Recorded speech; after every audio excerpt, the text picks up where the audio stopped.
Dahil medyo hinihingal na ako, magpapahinga muna ako sandali. Kasi gusto ko muna ipakita sa inyo itong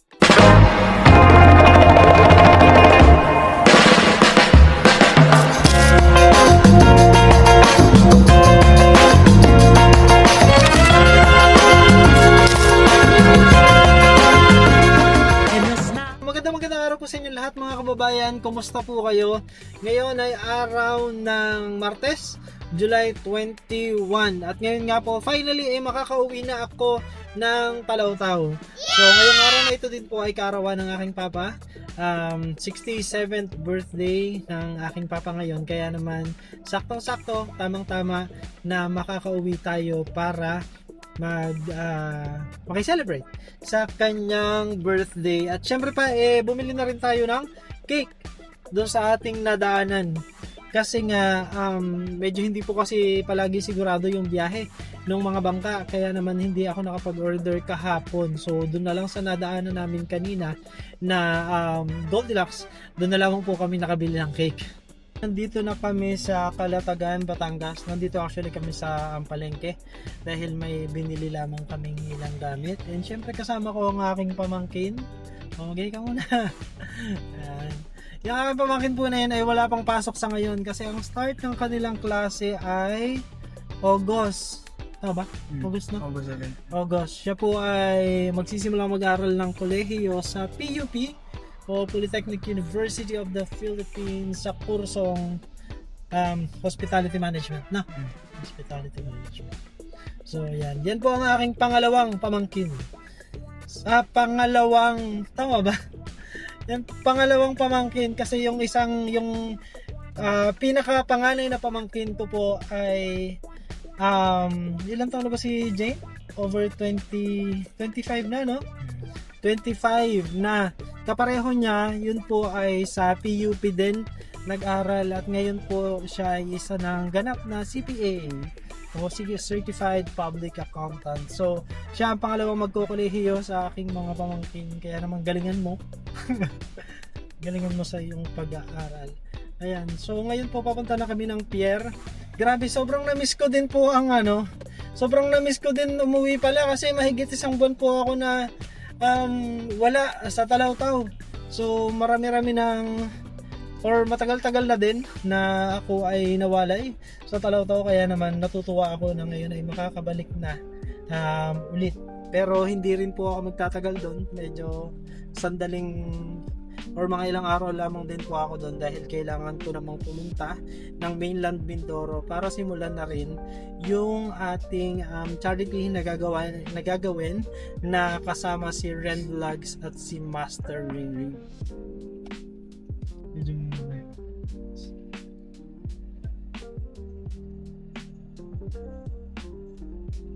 Ayan po, so nandito na tayo sa pier. Unfortunately sa ngayon po kasi itong parking area kung saan ako normally nagpa-park under construction, may ginagawa daw po dito. So pwede daw ma-park doon sa itaas na yun, pero titingnan po natin kasi hindi ko po sure kung safe ba doon. So punta muna po tayo doon sa bangka na ating sasakyan. Nasaan ba yan?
po mga kababayan. So ngayon ay nakarating na po kami ulit dito sa Talakao.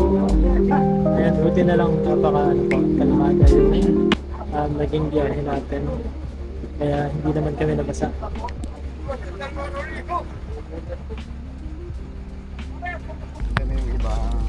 So may nag-iba? Sa biyahe lang. Wala na ba? Kasya pa ka? Oo naman. Pwede na? Kita init ko ng mahal. Marini na burog. Opo, baka kayo mapagano kay Nakabigat si ma'am. Toton. Oo ate. Ikaw naman Galing nakabigat. kung ako'y malaki. Liit ko. Nila may inaasahan kaysa wala. Hindi ang teacher buwanan. Ganon din sila. Eh kayo pag nasweldo ka gaybanan. Bakit ako may study sa manasahod? Ay yun lang. Ay sa purpose. Wala na rin yan sa purpose. Yan po yung ginagawang pier dito sa Talakao. So kung makikita ninyo, medyo mahaba-haba na din yung inaabot niya. Pero siguro matagal na. Sige, bubaba na po kayo. Matitira po ko na po ba? Project pa po yan bago siya makarating dun sa kung saan yan dun ang baka. Ayan, so magandang hapon po sa inyong lahat mga kababayan. Wow. Actually, kung bakit nabati po ulit ako sa inyo ng magandang hapon, eh kasi dumaan muna ako dun sa bahay namin, dun sa bayan, kasi nga po ngayon ay birthday ni Papa. Syempre kahit papaano nag-celebrate muna kami doon, and dala ko na rin yung speaker na ginamit kanina dun sa birthday celebration, simpleng birthday celebration. Kumbaga yung pamilya saka yung mga kapitbahay, mga kamag-anak. So ganun lang po, napakasimpleng birthday celebration. Si Papa kasi ay 67 years old na. So we don't typically celebrate ng like sobrang celebration. Parang lang pag 60, tapos 65, tapos next na nun is 70. So ganun yung mga celebration namin. Yun yung medyo kahit yun yung medyo masasabi na mas pinaghahandaan. Pero yung mga ganito kasi 67 si Papa. So lang parang simple, very simple celebration, kasi yun naman yung mahalaga. Mahalaga kasama mo yung pamilya. Kaya ako humabol din talaga sa birthday ni Papa. So yun. Pero dahil medyo hinihingal na ako, magpapahinga muna ako sandali. Kasi gusto ko muna ipakita sa inyo itong, ay grabe, actually sobrang na-miss ko yung farmhouse. Ngayon tinitingnan ko siya sa aking harapan, and na-realize ko na mahigit 1 buwan pala ako nawala dito sa Talakao. So ang tagal ko din po kasi sa Davao, parang 3 weeks ako sa Davao, na sobrang na-enjoy ko naman ang pagstay, and then another week ko sa Laguna naman, kasi nga hindi agad nagkabiyahe. So medyo na-delay yung pag-uwi ko, kasi dapat last week pa ako nakauwi. Kaya lang, ayun nga, dahil sa dalawang bagyo na dumating, hindi tayo nakauwi. Pero gusto ko muna ipakita sa inyo kasi na-miss ko yung farmhouse, at saka gusto ko ipakita sa inyo yung farm. Gusto mag-burp kasi nabusog ako dun sa sa kinain ko sa bahay. So pakita ko po sa inyo kasi ayan. So makita nyo po, putik na siya ngayon, and nakapagsabog na ng palay. Kasi dito po sa amin ay hindi na uso yung pag-uubo. Mas uso na po dito yung sabog tanim. So ang pagkakaalam ko po ay 1, 2, parang 7 ganito na, 7 rectangle, 7 pilapil ba tawag dyan? Hindi, basta yung ganito, 7 pitak na ng palayan yung nasabog tanim na. So kasi nga nagulanan na, kaya okay na yan. Pero dito kasi sa area na to, eto medyo lapit ako ng konti, hinahan tractor pa to, pinapahan tractor pa namin ngayon. So hindi pa lahat ay fully na nasabog tanim. So yan, kita nyo naman yan, naarado na yan. Ito ihahan tractor pa lang, kaya nandito siya. So yung the rest na nandito, tapos na yan, hand tractor na, kasi siguro hindi enough yung naging tubig para dumaloy hanggang dito sa part na to. So yan, ilang pa yan siguro yan, ilang araw pa. bago ma-hand tractor lahat ng yan at bago ma-sabog tanim. So yan, lakad muna ako. Grabe, na-miss ko talaga yung bahay. So sa ngayon ay sarado po yung bahay, wala po kasing tao dyan sa bahay dahil wala nga nag-i-stay dyan kapag wala ako. Tapos nung wala ako pero nandito yung pamangkin ko, siya yung natutulog po dyan sa bahay. Pero dahil umalis din siya, so matagal-tagal na din na walang tumatao dyan. Though binivisit naman yan nila papa. Si papa yung mas madalas na nagbibisita ng bahay. Kasi si mama medyo nahihirapan din siya sa sa lakad. Kasi nga medyo malayo. Ayan. Oh. Ayun. So eto na ako sa bahay. Eto na ako sa farmhouse na na-miss ko ng sobra. So yan yung mga ginawa nila. So etong yung bakod dati dun sa palayan na tinry nating taniman ng mga gulay na hindi naging successful. So pinalipat ko itong mga ganitong para lumaki yung mga halaman kagaya nito. Halimbawa, yung talisay, medyo malaki na siya ngayon. Tapos yung isang nyug doon, medyo nagdadahon na rin siya. Kasi hindi na siya na ng mga baka.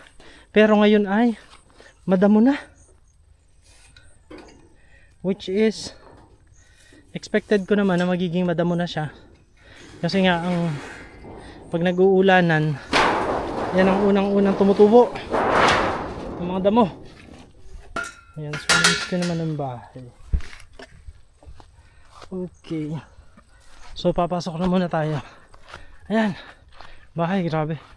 Medyo maputik na yung nagpuputik. Ayan, sobra nakakamiss. Miss yung bahay. And sarado. Ayan sarado po siya ngayon. Tapos dito sa side, kung mapansin po ninyo, nilagay na namin yung bakod dito sa mas malapit kasi nga para lahat ng iyon ay mataniman ng palay. So pina-move namin tong bakod na to palapit dito sa bahay para hanggang dun mapapataniman po natin ng palay. So ito hindi pa, mukhang kakastart pa lang na araduhin to. Ayan. Tapos alam nyo po ba mga kababayan na dito lamang sa ayan, di ba, table, terrace, may tumubo ditong mga pakwan. Kung mapansin nyo po yung mga karton na yan po ay dahil may laman siyang pakwan. Ayan, may pakwan. Ito, ang laki ng pakwan. Ito, another pakwan. So dito meron din sa isang to. Ayan, tapos meron ng mga nakuha dyan. Tapos ayun pa, ayun yung pong mga may karton, yung mga may takip na ganyan, kasi meron siyang mga bunga na pakwan. So kung alin yung tumubo lang, as in tumubo lang yan, hindi natin tinanim, hindi kagaya po nung nakaraan dati, doon natin tinanim talaga natin. Ito tumubo lang, tapos siya pa yung namunga ng marami. Nakakatawa. Oh my god. Sige, so papasok muna po ako dito sa bahay.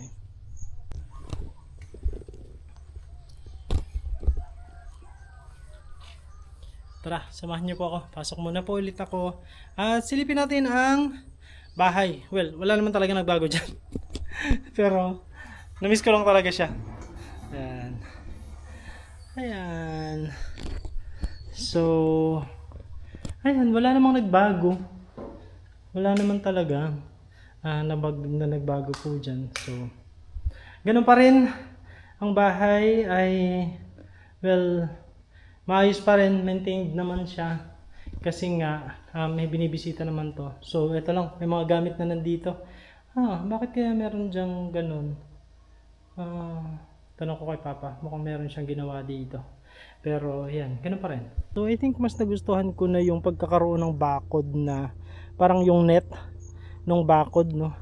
Parang mas okay talaga siya na meron siyang ganun. Kasi yung buo na siya na hanggang dito. And kulong na talaga siya. Wala nang chance para dun sa mga hayop na maisuot pa nila yung ulo dun sa mga alambre. So, ayan, okay naman yung pagkakabakod nila. Kasi binakuran po nila ito while I was away para dun sa pagpe-prepare nga nitong mga pinapaarado natin na mga pilapil. So, yung magsasaka ko po dito ay siya din yung magsasaka dun sa isa kong lupa din, dun sa kabilang area naman nitong Talawtaw. So, siguro kung may pagkakataon, ipapakita ko din po sa inyo yan. Pero, hindi pa po kasi yun na-start na maganito, na naarado na yun pero hindi pa po yun na-tractor. So, hindi pa ganyan yung itsura niya. Ganito pa lang, ganito. Ganyan. So, yun lang po. And then, ang laki na ng netong punong bayabas. May mga bunga na rin siya. Pero ano pa, yung mga mura pa lang, maliliit pa na bunga. Pero ito, mukhang kailangan na po talagang gapasin or linisin yung mga damo na tumubo. Kasi baka mamaya, maging gubat na yung bahay ko. Yung mga halaman, okay pa naman, buhay pa naman sila. Pero hindi ganun kaganda yung nila, yung mga tubo po nung halaman. Yung washing machine nandyan, and then of course yung ating namiss ko siya. So bukas muna tayo ng bintana para pumasok yung hangin.